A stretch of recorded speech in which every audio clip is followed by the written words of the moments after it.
Եկեղեցու իբր բարենորոգման պլան է մշակել Փաշինյանը։ Արդյոք ինքն է այն մարդը, որը դրանով զբաղվելու իրավունք ունի, էլ չեմ ասում կաթողիկոս հանելու եւ նորին նշանակելու։ Չէ, իրավունք չունի։ Ոչ մի բան իրավունք չունի, ինքը իրավունք ունի մենակ երկրին նայելու, երկիրն չի նայում։ Չէ, դե եկեղեցին մերն է, ծեր չտար։ Կաթողիկոսին եկեղեցիականն են դրան։ Ամբողջ եկեղեցին վարդապետները, եպիսկոպոսները, նրանք են դրան։ Նիկոլնով է, կաթողիկոս ասուծառան է, պետությունից անկախ է, եթե եկեղեցին չներ, հայ ազգ այսօր գործուն չեն ունենա։ Նիկոլով ով կաթողիկոս փոխ է, ով է Նիկոլը, չի կարող, եկեղեցու խատրին է չկպնի, պտի հոգի տա, իրա հոգին պտի ինքը վերանա, ինքը իրան պտի վերածնը։ Բայց իրավունք ուներ ինքը ոչ մի դեպքում, ինքը իրավունք չուներ, նույնիսկ մտներ եկեղեցի։ Մեր ժողովուրդը մենք պտի թույլ չտայինք, որ ոտքը տներ եկեղեցի։ Եկեղեցու բարեփոխումներին շատ բացասական են վերաբերվում, որովհետև այստեղ ոչ կաթողիկոսն է հարցը, ոչ եկեղեցին է հարցը։ Դա մեր ինքնությունն է հարցը, ու մենք բոլորս է հասկանում ենք։ Ես սովորական հասարակ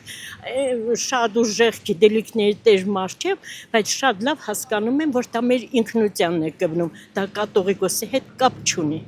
Ոչ, ղեկավարը ունի իր ղեկավարությունը, եկեղեցին ունի իր եկեղեցական գործերը, որտեղ ինքը թուրքերի հետ ախպերություն է,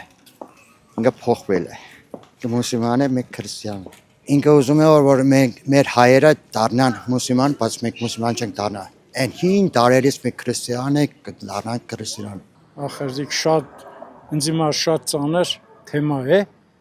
ես իրոք եկեղեցու իմ եկեղեցին է, ինքը ոչ թե գուզոր կաթողիկոս փոխի, ինքը տեսի հրամաններն է կատարում, ինչ կաթողիկոս, ինչ բան, ամեն մարդ թող իր ընտանիքը մի հատ տեսնի, թե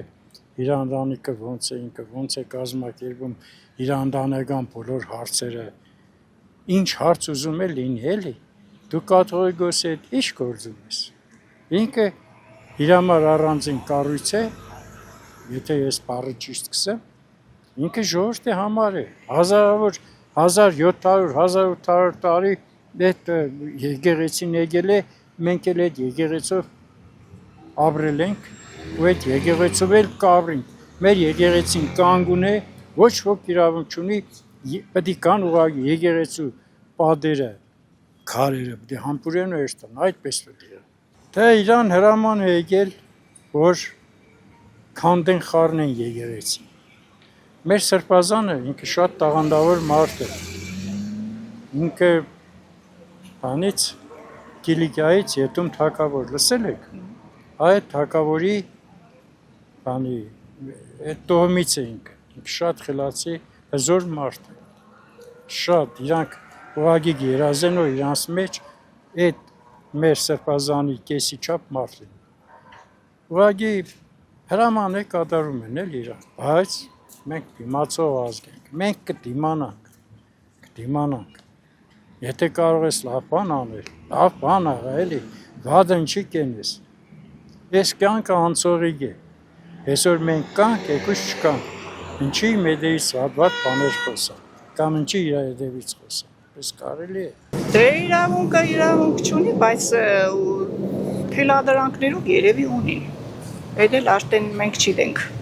չէ, քաղաքականությունը գործ չունի եկեղեցու հետ, եկեղեցին անջատ կառույց է։ Շատ վատ եմ նայում, իրավունք չունեն, ժողովուրդը պիտի անի, եթե որևէ բան անելու լինի, ժողովուրդն անելը, ոչ թե ինչ-որ կառավարությունը։ Ինչու իրավունք չունի։ Որովհետև եկեղեցին անկախ է պետությունից։ Եկեղեցիականները, եթե չեն ընձեռնում այդ բանը պարտավորությունը, ինքը իրավունք չունի։ Պետական հարցերով թող զբաղվի։